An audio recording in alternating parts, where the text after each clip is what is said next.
Student, बेटा हमने previous lecture में जो बात की थी क्वेश्चन नंबर 10 तक सारे क्वेश्चन करवा दिए थे, ठीक है। तो 6.1 में आज क्वेश्चन नंबर 11 देखते हैं।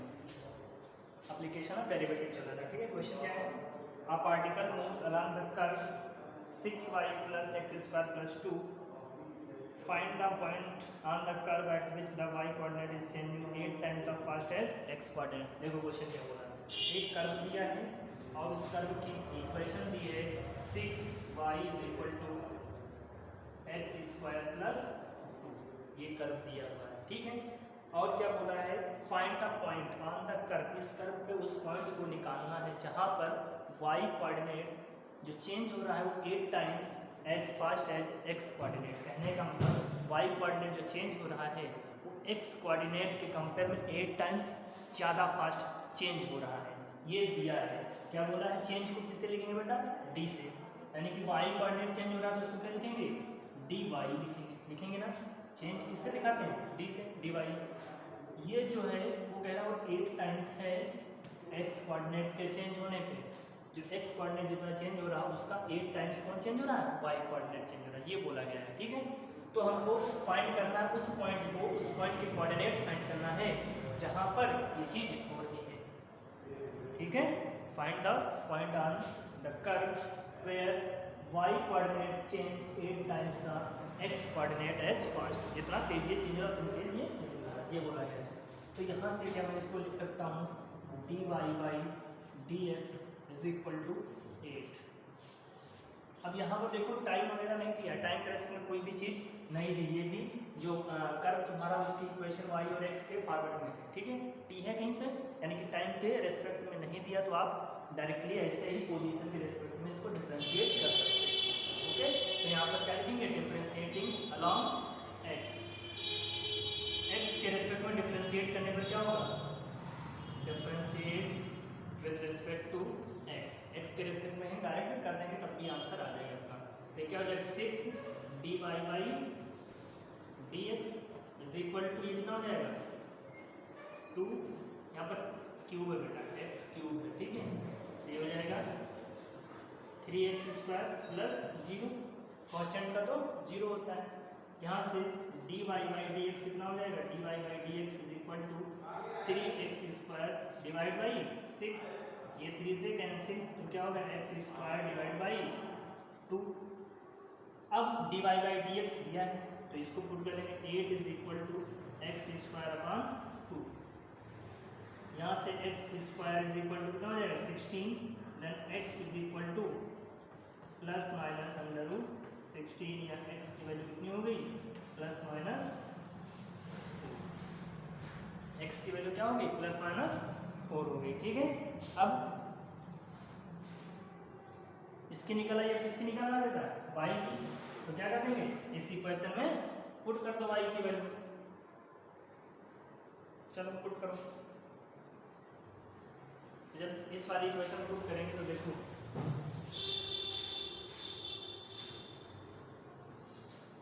6y = x³ x की वैल्यू कितनी है बेटा? 4, एक बार +4 रखेंगे, टेकिंग x = 4, तब देख रहे हैं बेटा।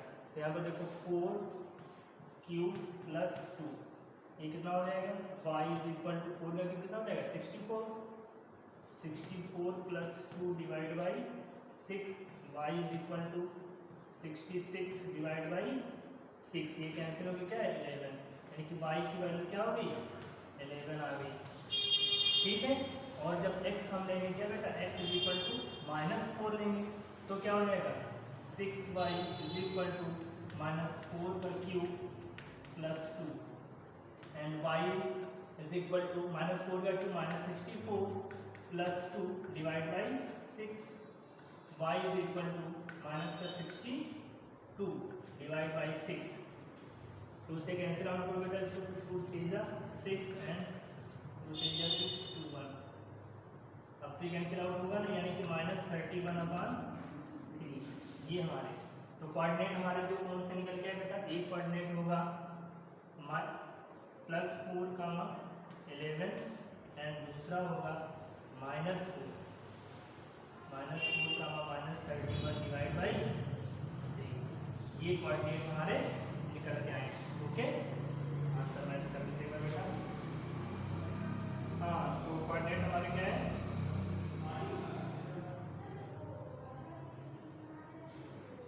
-4 -31/3।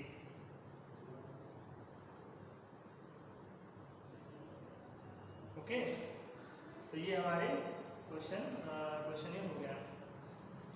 इसके बाद क्वेश्चन नंबर 12 में क्या बोला गया है, the radius of an air bubble is increasing at the rate of 1/2 centimetre पर second. At what rate the volume of bubble increasing when the radius is 1 centimetre. तो ऐसे क्वेश्चन तो इसके पहले करवा चुके हैं, ठीक है, वैसे ही करना है।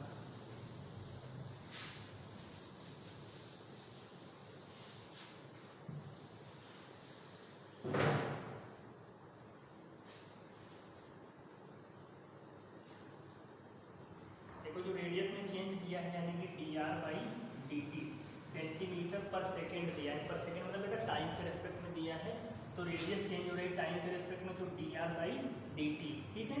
और ये कितना दिया है 1/2 सेंटीमीटर पर सेकेंड। ये पहले जितना गिवन डेटा इसको हम एक बार लिख लेंगे पहले, ठीक है।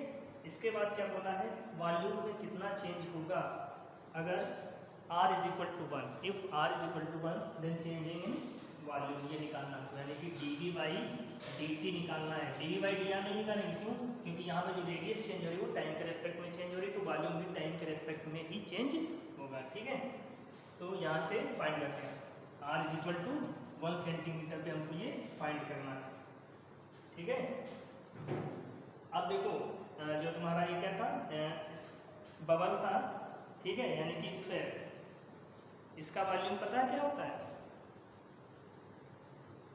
स्फीयर का वॉल्यूम V = वॉल्यूम को किससे कम करते हैं, V से 4/3 πr3, यही तो होता है, ठीक है। निकालना क्या हमको dv/dt, यानी कि टाइम के रेस्पेक्ट में डिफरेंशिएट इसको कर देंगे, तो क्या हो जाएगा 4/3 पाई जो है ये तो कांस्टेंट है, कांस्टेंट ही रहेगा।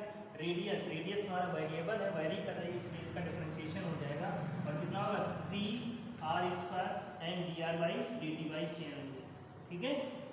अब यहाँ से dr/dt की वैल्यू दिया है, पुट कर दो बेटा 4/3 पाई, और r की वैल्यू भी गिवन है, r कितने में निकालना 1 सेंटीमीटर से, तो यहाँ पर 1 रख देंगे, 1 का स्क्वायर इंटू dr/dt 1/2, और इसको कैलकुलेट कर लो, 3 से देखो ये 3 कैंसिल हो गया, 2 से ये 2, यानी आंसर क्या आएगा बेटा 2 पाई, ठीक है।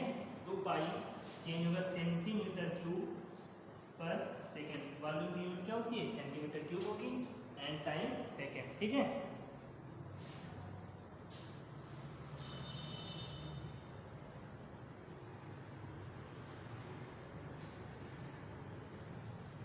इसके बाद क्वेश्चन नंबर 13 देखो, a balloon which always remains spherical has a variable diameter 3/2 to x + 1, find the rate of change of its volume with respect to x, ठीक है। तो इसको पहले दिया है बेटा, ये क्वेश्चन नोट कर लो।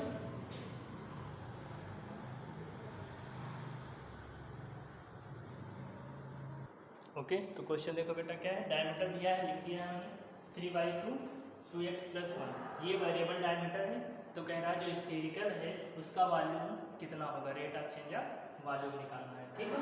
तो देखो क्या करेंगे, इसको ये दिया है डायमीटर, तो रेडियस क्या हो जाएगा, रेडियस हमारा क्या होता है डायमीटर/2 / 2 तो होता है, ठीक है। तो यहाँ से ये हो जाएगा 3/4 2x + 1 होगा कि नहीं होगा, ये होगा। अब इसके बाद वॉल्यूम क्या होता है बेटा स्फीयर का, अभी लिखा था 4/3 πr3, देखो डायमीटर को हमने रेडियस में कन्वर्ट कर दिया, क्योंकि रेडियस में फॉर्मूला याद है, तो यहाँ पे पुट अप कर दें, ठीक है। तो यहाँ पर पहले वॉल्यूम को जो दिया है x के टर्म में इसको लिख लेते हैं, पाई, एंड r की वैल्यू क्या है 3/4 2x + 1 का होल क्यूब, ठीक है। इसको और थोड़ा सिंप्लीफाई कर लें, 4/3 पाई, ये कितना हो जाएगा 27/64 2x + 1 का होल क्यूब। ठीक है, इससे कट कर देंगे तो ये 16 हो जाएगा एंड ये 9। ओके, तो इसको लिख सकते हैं ये इक्वल टू 9/16 पाई 2x + 1 का होल क्यूब। ठीक है, इसको हमने सिंप्लीफाई कर दिया। अब निकालना है rate of change of volume. अब बताओ टाइम के रिस्पेक्ट में निकालेंगे तो कैसे निकालेंगे? तो यहाँ पर देखो जो रेडियस का डायमीटर है वो किसका फंक्शन दिया है, एक्स का फंक्शन दिया। ठीक है, एक्स के रिस्पेक्ट में बढ़ रहा है तो हम वॉल्यूम का चेंज भी किससे निकालेंगे, एक्स के रिस्पेक्ट में ही निकालेंगे। ठीक है, यानी हम क्या फाइंड आउट करें, टाइम की बात यहाँ नहीं की गई है। ठीक है, यहाँ से dv/dx निकालेंगे यानी कि differentiating with respect to x. तो यहाँ पे देखो इसको डिफरेंशिएट करो 9/16, ये तो कांस्टेंट है, कांस्टेंट का डिफरेंशिएशन नहीं होगा मल्टीपल में। ठीक है, 2x + 1 का होल क्यूब, ये कंपोजिट फंक्शन में पढ़ाए थे। ठीक है, या जो पावर वाले क्वेश्चन क्या करेंगे, पहले पावर का डिफरेंशिएशन होगा यानी कि 3 आगे हो जाएगा, मल्टीपल में आएगा 3 एंड 2x + 1 का पावर कितना हो जाएगा 2, एक पावर कम हो गई 3 से। फिर जो फंक्शन गिवन है इसका डिफरेंशिएशन होगा, 2x + 1 का डिफरेंशिएशन क्या होगा बेटा 2 x, 2x का 2 होगा, 1 का 0 हो जाएगा। ठीक है,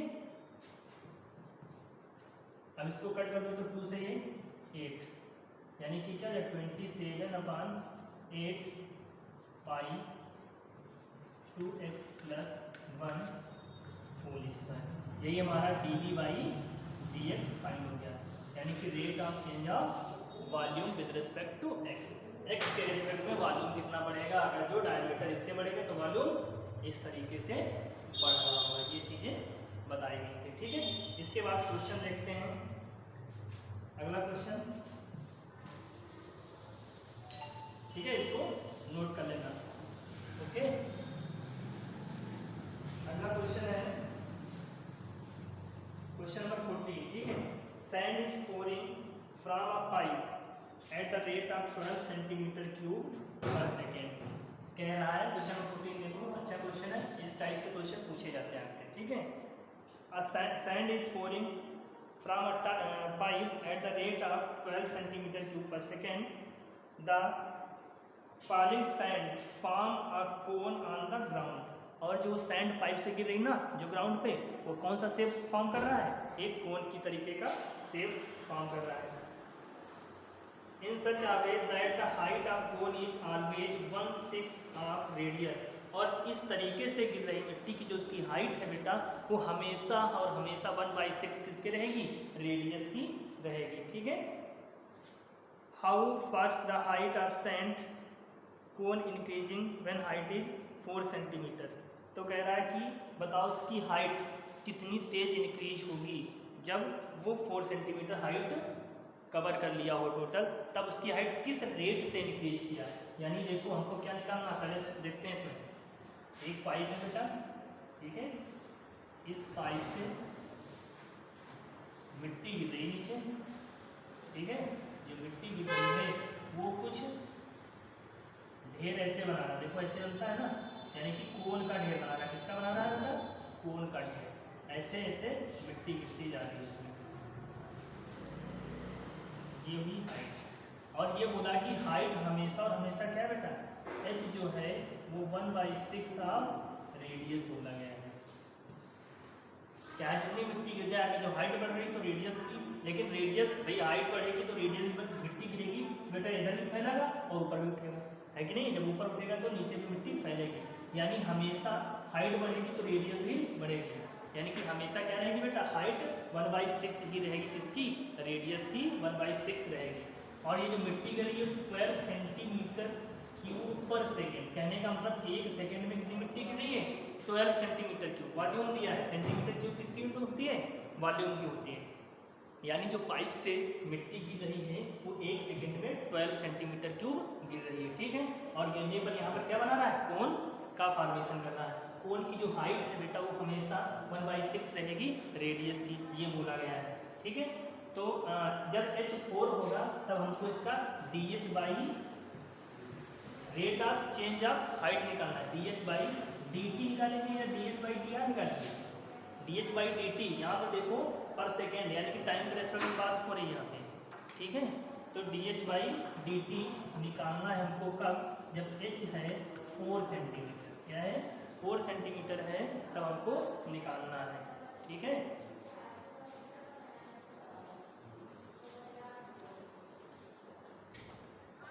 देखो क्वेश्चन, ठीक है यही था ना, 12 सेंटीमीटर की और 4 सेंटीमीटर दिया है, तब हमको निकालना है, ओके। चलो भाई तो देखते हैं, सबसे पहले कोन का वॉल्यूम क्या होगा, वॉल्यूम ऑफ कोन, याद है मैंने कहा था, इसीलिए मेंसुरेशन के सारे फार्मूले बेटा प्रिपेयर कर लेना। हाँ, वॉल्यूम ऑफ कोन होता है 1/3 पाई r² h, ये तो वॉल्यूम होता है। अब इससे हमको निकालना है, अब देखो यहाँ पर हमको हाइट निकालना, रेडियस से तो कोई मतलब ही नहीं, क्योंकि इंक्रीमेंट किसमें पूछा गया है, हाइट में। तो हम इसी तरीके से रेडियस को हटा दें, और हटाने के लिए ये गिवन है, इसको मैं क्या लिख सकता हूँ, r = 6h लिख सकता हूँ। देखो r = 6h, तो r की जगह क्या पुट कर देंगे, 6h पुट कर देंगे, पूरा तुम्हारा फंक्शन किसमें आ जाएगा, h में आ जाएगा, ठीक है। तो 3 = 1/3 पाई 6h का होल स्क्वायर इंटू h, क्यों किया बेटा, क्योंकि हमको dh/dt चाहिए, dr/dt ने j को रिप्लेस कर देंगे, ये हो जाएगा 1/3 पाई 36h³, एक h ये एक h है, दो h मिलकर h³ हो गया, ठीक है। अब इसको कट कर दें तो ये क्या हो गया 12 हो गया, यानी v = 12/h³। अब डिफरेंशिएट कर दो टाइम के रेस्पेक्ट में, यानी कि dv/dt, क्या करना है, dv/dt = 12 पाई एंड h³ का 3h², और क्या होगा बेटा dh/dt, क्योंकि h के रेस्पेक्ट में नहीं करना है, टाइम के रेस्पेक्ट में करना है, तो dh/dt होगा। अब देखो dv/dt गिवन है, हाँ बेटा ये dv/dt तो है कि नहीं है, वॉल्यूम टाइम के रेस्पेक्ट में दिया है 12 सेंटीमीटर के ऊपर सेकेंड, तो dv/dt की जगह हम ये पुट कर देंगे, 12 = 12 पाई, ठीक है, 12 पाई इंटू 3h² dh/dt, 12 से 12 कैंसिल आउट, तो dh/dt क्या हो जाएगा, dh/dt निकालना था ना, 1/3 पाई h², 1/3 पाई h²। अब यहाँ से h की वैल्यू रखो, h जब 4 था, 1/3 पाई h की वैल्यू 4 का स्क्वायर 16, यानी कि क्या आ जाएगा dh/dt 1/48 पाई, ये हमारा dh/dt 48 सेंटीमीटर पर सेकेंड होगा, यूनिट क्या होगी बेटा, सेंटीमीटर पर सेकेंड। इस तरीके से हमारी हाइट बढ़ रही है, तो ये ध्यान देना है, ठीक है।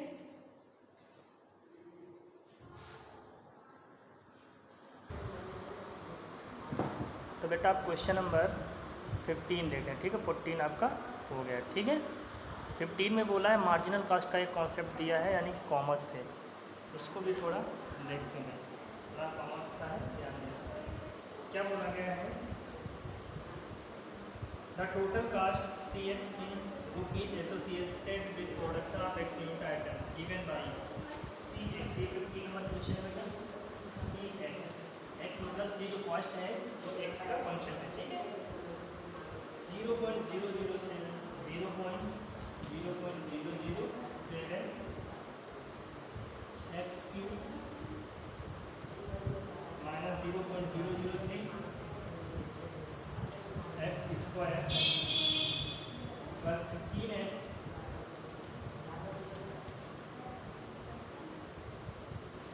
15x प्लस 4000, ये दिया क्वेश्चन, ठीक है, 4000। Find the marginal cost when 17 unit are produce, marginal cost निकालना कब, जब 17 यूनिट प्रोड्यूस, मतलब x की वैल्यू 17 पर हमको मार्जिनल कास्ट निकालना। मार्जिनल कास्ट का मतलब होता है बेटा एडिशनल कास्ट, जैसे आप लोग 10 यूनिट बना लिए, ठीक है, अब अगर जो 1 यूनिट और बढ़ा दें 11 हो जाए, तो जो 1 यूनिट पे जो बढ़ोतरी हुई है, जो एडिशनल कास्ट पड़ी है, उसको हमने क्या बोल दिया, मार्जिनल कास्ट। ठीक है, वो हम बराबर समझ कॉमर्स में है बेटा, ये चीज़ें इतना अच्छा से नहीं समझा पाएंगे, लेकिन आपके क्वेश्चन लेवल का हो जाएगा, क्वेश्चन कैसे करते हैं ये समझना। ठीक है, तो बेटा देखो क्वेश्चन करेंगे क्या इसमें, मार्जिनल कास्ट निकालने की एडिशनल कास्ट किस पर बेटा, 1 यूनिट अगर जो बढ़ा है तो उस 1 यूनिट पे कितना एडिशनल खर्चा पड़ेगा। तो हम क्या ये कह सकता हूँ इसकी डेफिनेशन कि जो टोटल यूनिट बना है उसकी टोटल कास्ट अपॉन 1 यूनिट की कास्ट। ठीक है, 1 यूनिट की कास्ट जिस हिसाब से जितने यूनिट हम बनाते जाएंगे उसी अकॉर्डिंग, उसी के अकॉर्डिंग क्या होगी, उसकी मार्जिनल कास्ट बढ़ती जाएगी। तो मार्जिनल कास्ट की बात करें, मार्जिनल कास्ट क्या हो जाएगा बेटा, ये हमारा हो जाएगा टोटल। ठीक है, टोटल कितना प्रोडक्शन हो रहा है अपॉन 1 यूनिट का, 1 यूनिट का खर्चा कितना आ रहा है, ये total cost upon 1 unit cost. ठीक है, इसमें कितना कितना रेट ऑफ चेंज हो रहा है, तो निकालने के एक तरीके से हमको निकालना क्या है, मार्जिनल कास्ट निकालने के लिए MC equal to d, total क्या है CX से बेटा, DC अपॉन 1 यूनिट क्या निकालेंगे, 1 क्या है X यूनिट चल रही ना, यानी कि DX निकालना है हमको। ठीक है, कितनी यूनिट हमको प्रोड्यूस करना है, तो DC बाई DX निकालना है, यानी कि X के रेस्पेक्ट में इसको क्या करना है, डिफरेंशिएट करना है। तो ये कितना हो जाएगा, देखो डिफरेंशिएट करो बेटा DC बाई DX, तो यहाँ देखो X का डिफरेंशिएशन क्या हो जाएगा, 3 into 0.007 x square minus 2 into 0.003 x plus 50। ठीक है, 4000 का क्या हो जाएगा, 0 हो जाएगा। अब यहाँ पे DC बाई DX जो निकला है, अब यहाँ पर बोला क्या था, मार्जिनल कास्ट तब निकालना है जब x क्या है 17, तो x की वैल्यू क्या रखेंगे, when x is equal to 17, then MC कितना हो जाएगा मार्जिनल कास्ट, पुटअप कर दो बेटा वैल्यू, x की वैल्यू 17 पुट कर दो, ये देखो 0.021, यहाँ पर पुट कर देंगे स्क्वायर माइनस 0.006 इंटू 17 प्लस 50, ये हो जाएगा 0.021, ये 289 स्क्वायर माइनस ये कितना हो जाएगा 102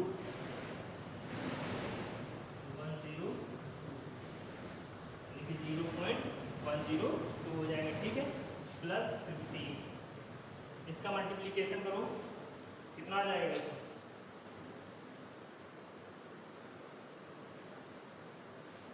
6.069, इसका कर लेना बेटा 6.069, ओके, माइनस 0.102 प्लस 50। अब देखो 15 और 6 कितना हो जाएगा 21, क्या हो जाएगा 21.069 माइनस 0.102, और ये कितना आ जाएगा आंसर आपका 20 पॉइंट समथिंग, आंसर आपका आएगा 20.967 इतना मार्जिनल कास्ट होगा रुपीज में। ठीक है, ओके, तो 17 यूनिट को प्रोड्यूस करने पर जो मार्जिनल कास्ट निकल गया कितना 20.967 रुपीज़। तो देखो मार्जिनल वाला क्वेश्चन आपको ऐसे करना है, total caste divide by 1 unit का कास्ट कितना होगा। ठीक है, पर यूनिट कितना निकाल रहे हैं। तो अब ऐसे क्वेश्चन नंबर जो 16 ना बेटा, वो भी ऐसे ही क्वेश्चन है, उसमें रिवेन्यू दे दिया है, टोटल रिवेन्यू या टोटल कास्ट वही चीज़ है। ठीक है, रिवेन्यू मतलब कितना कलेक्शन हमने किया है। ठीक है, तो ये भी क्वेश्चन वैसे हो जाए, क्वेश्चन नंबर बात करें तो 16 की, ये भी क्वेश्चन वही है, टोटल रिवेन्यू दिया है रुपीज़ में और वो भी एक्स के टर्म में दिया है, मार्जिनल रिवेन्यू निकालना, यहाँ टोटल कास्ट दिया था तो मार्जिनल कास्ट निकालते हैं, टोटल रिवेन्यू दिया तो मार्जिनल रिवेन्यू निकालेंगे। ठीक है, तो क्वेश्चन नंबर 16 बिल्कुल ऐसे ही बेटा कर लेना।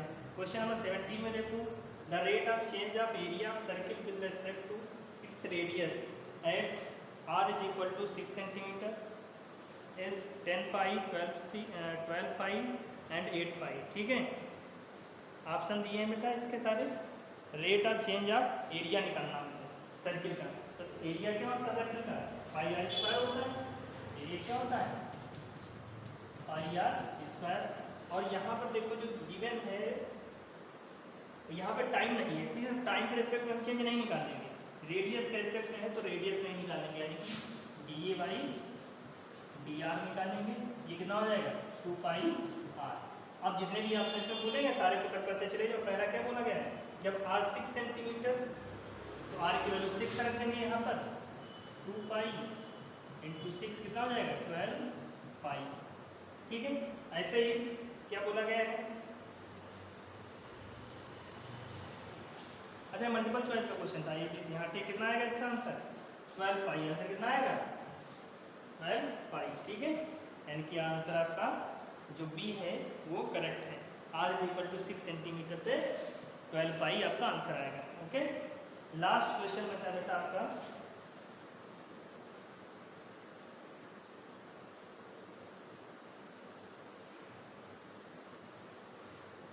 लास्ट क्वेश्चन जो है 18, क्वेश्चन नंबर 18 देखते हैं। The total revenue in rupees receive from sale x unit of product is given by, ठीक है, marginal revenue when x is equal to 15। ये भी क्वेश्चन बेटा वही है जो क्वेश्चन नंबर 15 बनाया था। ठीक है, क्वेश्चन नंबर 18 में भी क्या है, टोटल रेवेन्यू दिया है और मार्जिनल रेवेन्यू निकालना है, मल्टीपल चॉइस का क्वेश्चन है, ये भी कर लेना। ठीक है, तो आपकी एक्सरसाइज कंप्लीट हुई। ठीक है, अगले दिन अगली एक्सरसाइज स्टार्ट करेंगे, कंप्लीट करते रहना। ओके।